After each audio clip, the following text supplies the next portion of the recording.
ingin menyampaikan bahwa kita ikut merasakan uh, bencana ini. Bagi Maya Ahmad yang ikut dalam rombongan, keberangkatannya ke Aceh hari Rabu kemarin memiliki makna ganda. Pertama, ini adalah kunjungan pertamanya ke Aceh untuk menyaksikan langsung kondisi di sana. Kedua, pada hari yang sama dengan hari keberangkatan, Maya juga merayakan hari ulang tahunnya. Rencananya selain ingin berkegiatan sosial, ia juga akan merayakan hari ulang tahunnya di sana. Ya, emang benar-benar.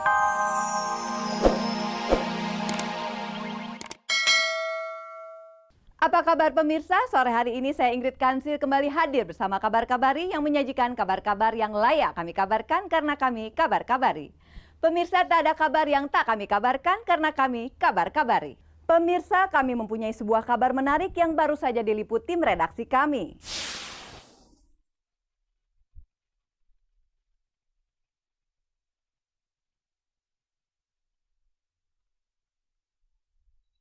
Meski terlihat tenang dan jauh dari gosip, bukan berarti kehidupan rumah tangga penyanyi bertubuh mungil Trie Utami baik-baik saja.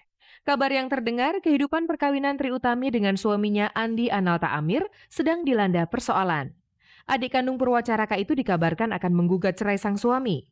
Pangkal persoalan memang terbilang rumit. Rupanya sejak sebulan yang lalu, diam-diam pria asal Makassar yang menikahi Trie Utami sejak tahun 95 itu telah menikah kembali dengan seorang wanita asal Semarang. Kabarnya karena tak rela hidup berpoligami, Trie Utami pun berniat mengajukan gugatan cerai. Namun hingga kabar tersebut beredar, Trie Utami tidak bersedia memberikan komentar. Dari salah satu kerabat Andi Analta diperoleh keterangan kalau pernikahan kedua suami Trie Utami itu bukan sekedar gosip belaka. Ya betul, itu kami dari keluarga telah mengetahui mengenai berita tersebut. Bukan di Jakarta ini, dan itu dilangsungkan di dari keluarga wanita.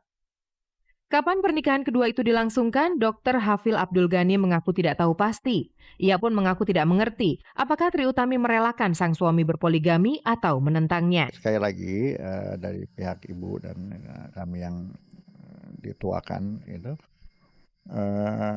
kami tidak sampai menjelimet ke arah ke situ, begitu loh, antara ada berita atau tidak, atau itu saya rasa lebih baik masing-masing nanti yang bisa menjawab.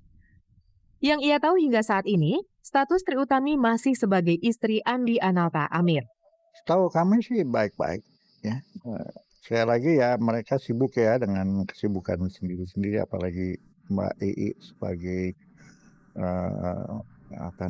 public figure gitu ya. Mudah-mudahan bisa semua ini keganjalan ini bisa diselesaikan lah. Setelah 5 tahun menikah, Trie Utami yang belum juga menunjukkan tanda-tanda kehamilan sempat mengeluarkan pernyataan kepada beberapa media cetak kalau ia siap dimadu jika dokter menyatakan dirinya tidak mampu memiliki anak. Sampai 9 tahun membina rumah tangga, Trie Utami dan Andi Analta tidak juga dikaruniai keturunan. Hal itukah yang menjadi persoalan hingga akhirnya Andi Analta memutuskan untuk berpoligami? Saya rasa bukan ya juga ya, karena dari keluarga kami juga ada yang tidak ada anak ya, dari kakak kandung saya segala macam, dan kami juga menerima alasan-alasan secara detail. Kami tidak meninterogasi sih ya istilahnya. Jadi ya, apa yang dianggap baik.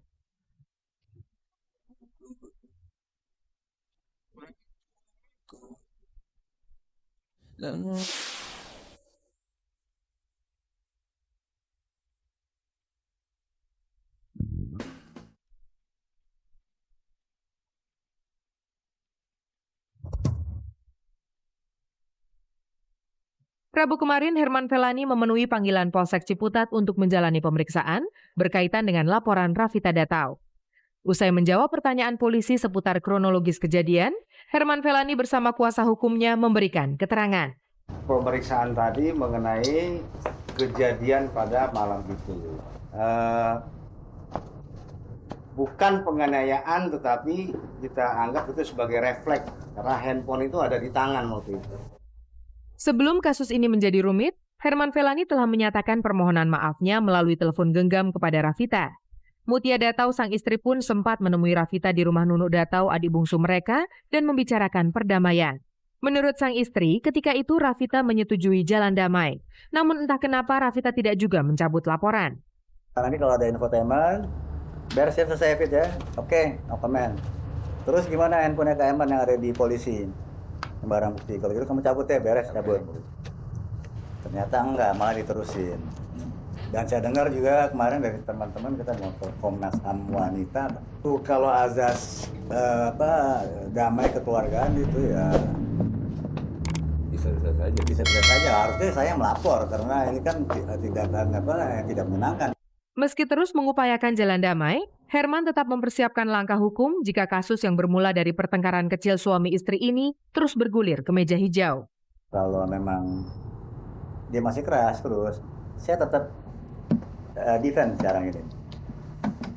Ya lama-lama juga kalau semut diinjak terus ya ngibit kan.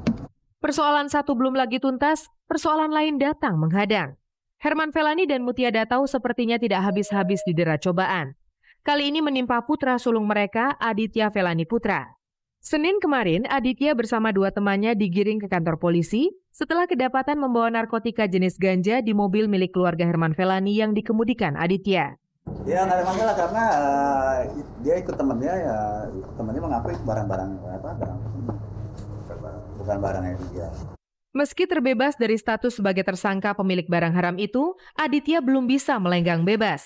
Hingga kini ia masih menjalani pemeriksaan di Polres Jakarta Selatan. Tapi kalau buat saya sih kalau perlu dipendam dulu ya. Nggak apa-apa, anak laki kan buat pelajaran biar tegar. Perayaan ulang tahun Maya Ahmad yang ke-28 sedikit berbeda dengan tahun sebelumnya. Kalau selama ini selalu berlangsung di Jakarta, justru kali ini dia berada di Banda Aceh dan merayakan bersama para korban tsunami pada tanggal 26 Januari kemarin.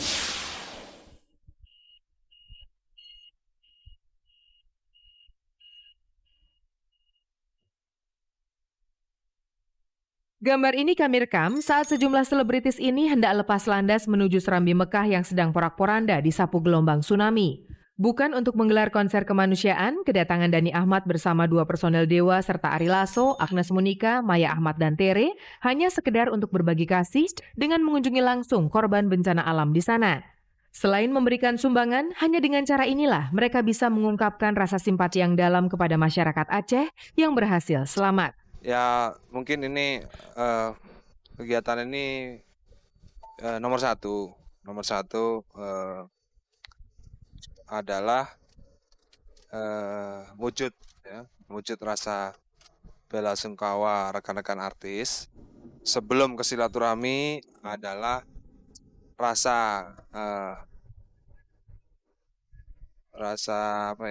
ikut merasakan kesedihan ya, dan kita datang untuk menghibur. Selain menyaksikan kondisi terakhir Aceh, kegiatan apa saja yang akan dilakukan artis-artis ini di sana? Yang dikunjungi mungkin ya rumah sakit, terus daerah-daerah yang terkena bencana, sekolah-sekolah yang rusak. Bahwa kita juga ikut merasakan ya, dengan kedatangan kita di sini itu bahwa kita ingin menyampaikan bahwa kita ikut merasakan bencana ini. Bagi Maya Ahmad yang ikut dalam rombongan, keberangkatannya ke Aceh hari Rabu kemarin memiliki makna ganda. Pertama, ini adalah kunjungan pertamanya ke Aceh untuk menyaksikan langsung kondisi di sana. Kedua, pada hari yang sama dengan hari keberangkatan, Maya juga merayakan hari ulang tahunnya. Rencananya selain ingin berkegiatan sosial, ia juga akan merayakan hari ulang tahunnya di sana. Ya, emang benar-benar. Ya seru aja, belum pernah gitu ke tempat sesuatu yang dimana tertimpa musibah terus aku merayakan ulang tahun. Insya Allah. Ya enggak sih teman-teman di apa yang guna, nggak tahu. Kata kondisi.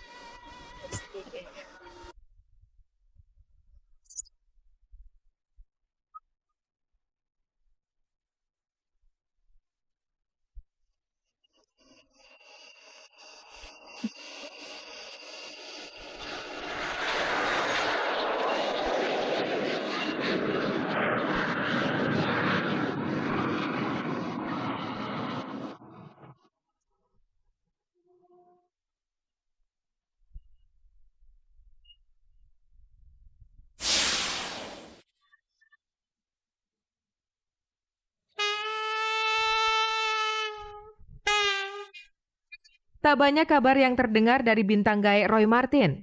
Kehidupan yang tenang dan karir yang lancar-lancar saja membuat bintang film papan atas di tahun 70-an itu jauh